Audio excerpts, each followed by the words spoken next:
ಇನ್ನು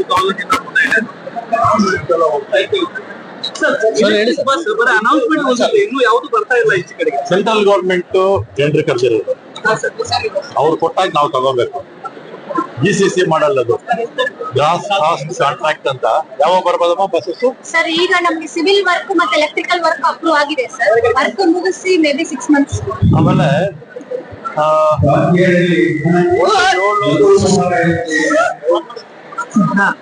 ಒಟ್ಟು 750 ಬಸ್ ಕೊಟ್ಟಿದ್ದಾರೆ, ಅದು ನಗರ ಸಾರಿಗೆ ಮಾತ್ರ. ಆಮೇಲೆ ನಾವು ಡಿಪೋಗಳು ಈಗಾಗಲೇ ಕೆಲಸ ಪ್ರಾರಂಭ ಮಾಡಿದೀವಿ. ಡಿಪೋ ಮುಗಿದು ಎಲೆಕ್ಟ್ರಿಕಲ್ ವರ್ಕ್ ಕೂಡ ಮುಗಿದ ಮೇಲೆ ಟೆಂಡರ್ ಕರೆದಿರ್ತಕ್ಕಂಥದ್ದು ಕೇಂದ್ರ ಸರ್ಕಾರ. GCC ಮಾಡಲ್, ಗ್ರಾಸ್ ಕಾಸ್ಟ್ ಕಾಂಟ್ರಾಕ್ಟ್ ಅಂತ. ಬಸ್ಸು ಪ್ರೈವೇಟ್ ಅವ್ರದ್ದಿರುತ್ತೆ, ಆಮೇಲೆ ಡ್ರೈವರ್ ಅವ್ರ ವ್ಯಕ್ತಿ ಇರ್ತಾರೆ, ನಮ್ದು ಕಂಡಕ್ಟರ್, ಆಮೇಲೆ ಬಸ್ ಮೇಂಟೆನೆನ್ಸ್ ಎಲ್ಲ ಅವ್ರದ್ದು. ಬೆಳಗಾವಿ ಜಿಲ್ಲೆಯಲ್ಲಿ ಕಿಲೋಮೀಟರ್ಗೆ ಇಷ್ಟು ಅಂತ ಕೊಡ್ಬೇಕು. ಬೆಳಗಾವಿ ಜಿಲ್ಲೆಯಲ್ಲಿ ಇನ್ನು 8 ಹಳ್ಳಿಗಳಿಗೆ ಬಸ್ಗಳು ಇಲ್ಲ ಅಂತ ಹೇಳಿ, 8 ಹಳ್ಳಿಗಳಿಗೆ ಬಸ್ ವ್ಯವಸ್ಥೆ ಇಲ್ಲ. ಬಸ್ ವ್ಯವಸ್ಥೆ ಅಂದ್ರೆ ರಸ್ತೆ ಸಮರ್ಪಕವಾಗಿಲ್ಲ ಅಂದ್ರೆ ಹಾಕಲ್ಲ, ರಸ್ತೆ ಸಮರ್ಪಕವಾಗಿಲ್ಲ ಅಂದ್ರೆ ಹಾಕಲ್ಲ. ಖಾನಾಪುರ ಏರಿಯಾದಲ್ಲಿ ಇದೆ ಸರ್. ಈಗ ಎಲ್ಲೆಲ್ಲಿ ರಸ್ತೆ ಇದೆ ಎಲ್ಲ ಕಡೆ ಹಾಕಿರ್ತೀವಿ. ಕೆಲವು ಕಡೆ ಇಕ್ಕಟ್ಟಾದ ರಸ್ತೆ ಇರುತ್ತೆ, ಅಂತ ಕಡೆ ಹಾಕಿರಲ್ಲ ಅಷ್ಟೇ. ಉಳಿದಾಗ ಎಲ್ಲಾ ಕಡೆ ಕೂಡ ಹಾಕಿರ್ತೀವಿ. ಸರ್ ಕಿತ್ತೂರಲ್ಲಿ ಡಿಪೋನ ಉದ್ಘಾಟನೆ ಸರ್, ಆದ್ರೆ ಸಿಬ್ಬಂದಿಗಳದ್ದು ಮತ್ತೆ ಸಾಕಷ್ಟು ಬಿಡಿ, ಸಿಬ್ಬಂದಿ ಇಲ್ಲೇ ಇದಾರೆ. ಕಾಂಕ್ರೀಟ್ ಮಾಡ್ತೀವಿ ಈ ಸಲ, ಮಾಡ್ಸೋಣ. ಸಾರಿಗೆ ನೌಕರರು ಬೊಮ್ಮಾಯಿ ಅವರಿದ್ದಾಗ ಸುಮಾರು ಒಂದು 14 ತಿಂಗಳದು RRSO ಇದ್ ಮಾಡ್ಬೇಕು ಅಂತ ಇದ್ ಮಾಡಿ ಸರ್, ಅದು ಪೆಂಡಿಂಗ್ ಇದೆ ಸರ್. ಯಾವ್ದು? ಬೊಮ್ಮಾಯಿ ಅವರ 38 ತಿಂಗಳು ಬಾಕಿ ಇಟ್ಟು ಹೋಗ್ಬಿಟ್ರು ಅವರು. ಸರ್ ಎಷ್ಟು? ಅವರು 23ರಲ್ಲಿ ಅವ್ರ ಅವಧಿ ಮುಗೀತಲ್ಲ, ಮುಗಿದಾಗ 2020ರಲ್ಲಿ ವೇತನ ಪರಿಷ್ಕರಣೆ ಆಗ್ಬೇಕಾಗಿತ್ತು.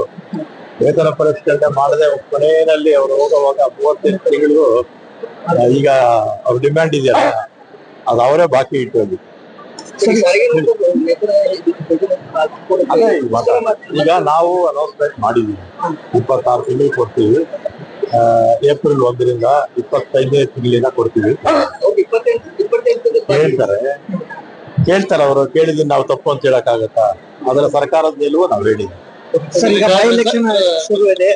ಬೈ ಎಲೆಕ್ಷನ್ ಬಾಗಲಕೋಟೆ ಲೀಡ್ ಇದೆ, ದಾವಣಗೆರೆ ಸಮವಾಗಿ ಹೋಗ್ತಾ ಇದೆ. ಅವು ಎಣ್ಣೆ ಅಂತಾರಲ್ಲ ಹಂಗೆ, ಅವು ಎಣ್ಣೆ ಆಟ ಅಂತಾರಲ್ಲ, ಅವ್ರ ಮೇಲಕ್ಕೆ ಹೋಗ್ತಾರೆ, ಇವ್ರ ಮೇಲೆ ಕೆಳಕ್ ಬರ್ತಾರೆ, ಇವ್ರ ಕೆಳಕ್ ಬರ್ತಾರೆ, ಅವ್ರ ಮೇಲಕ್ಕೆ ಹೋಗ್ತಾರೆ. ಕೊನೆಯದಾಗಿ ಕಾಂಗ್ರೆಸ್ ಅಂತರ ಕಡಿಮೆ ಆಗುತ್ತೆ, ಗೆಲ್ತು. ಮಲ್ಲಿಕಾರ್ಜುನ್ ಖರ್ಗೆ ಸಿಎಂ ವಿಚಾರ ಎಲ್ಲ ಕೇಳ್ಬೇಡ್ರಪ್ಪ. ಅಲ್ಪಸಂಖ್ಯಾತರು ಕಾಂಗ್ರೆಸ್ಗೆ ಕೈ ಕೊಟ್ರ ಅನ್ನುವಂಥದ್ದು ವಿಚಾರ. ಬಾಗಲಕೋಟೆ 15,000 ಲೀಡ್ ಇದೆಯಲ್ಲ, ಈಗಲೇ 15,000 ಲೀಡ್ ಇದೆ. ಆಮೇಲೆ ಹತ್ರ ಒಂದು 300 ಬೂತ್ ಇರುತ್ತೆ ಅವರೇಜ್. ಅಲ್ಲಿ ಎಲ್ಲಿಂದ ಪ್ರಾರಂಭ ಮಾಡ್ತಾರೆ ಅನ್ನೋದು ಡೌಟ್, ನೋಡ್ಬೇಕಂತ. ಬಟ್ ಟಿಕೆಟ್ ಹಂಚಿಕೆ ವಿಚಾರವಾಗಿ ಸ್ವಲ್ಪ ಅಸಮಾಧಾನ ಆಗಿತ್ತಲ್ಲ, ಎಲ್ರಿಗೂ ಗೊತ್ತಲ್ಲ, ಅಸಮಾಧಾನ ಆಗಿದ್ದು ಎಲ್ಲರಿಗೂ ಗೊತ್ತಲ್ಲ. ಅಲ್ಲ ಈಗ ಈಗ ಪೋಸ್ಟಲ್ ಬ್ಯಾಲೆಟ್ ಅಲ್ಲಿ ಅಧಿಕಾರಿಗಳ ತಪ್ಪಿನಿಂದ ಕೆಲವು ಕಡೆ ಆಗಿರುತ್ತೆ.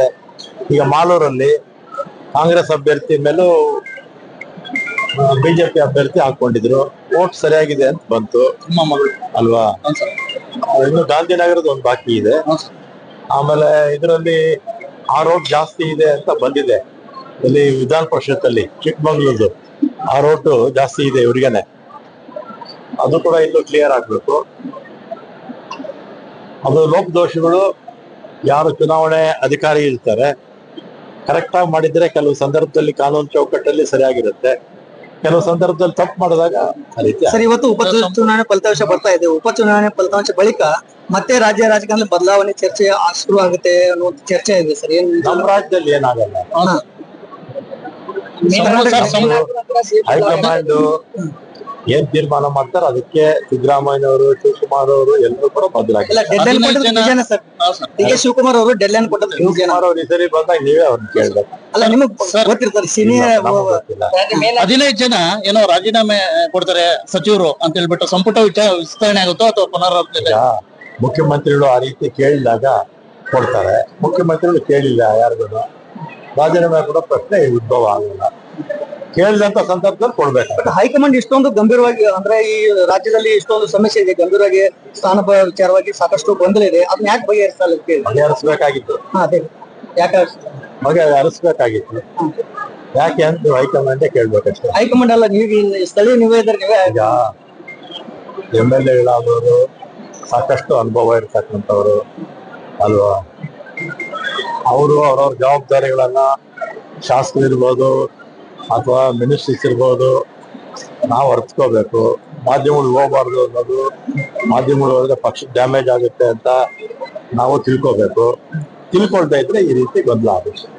ಈಗ ಸತೀಶ್ ಜಾರಕಿಹೊಳಿ ಇದರಲ್ಲಿ ಕೇಂದ್ರದಲ್ಲಿ ತಮಿಳುನಾಡಲ್ಲಿ ಸೆಟ್ಬ್ಯಾಕ್ ಆಗಿದೆ ಅದೇ ನೋಡಿದೆ ನಾನು.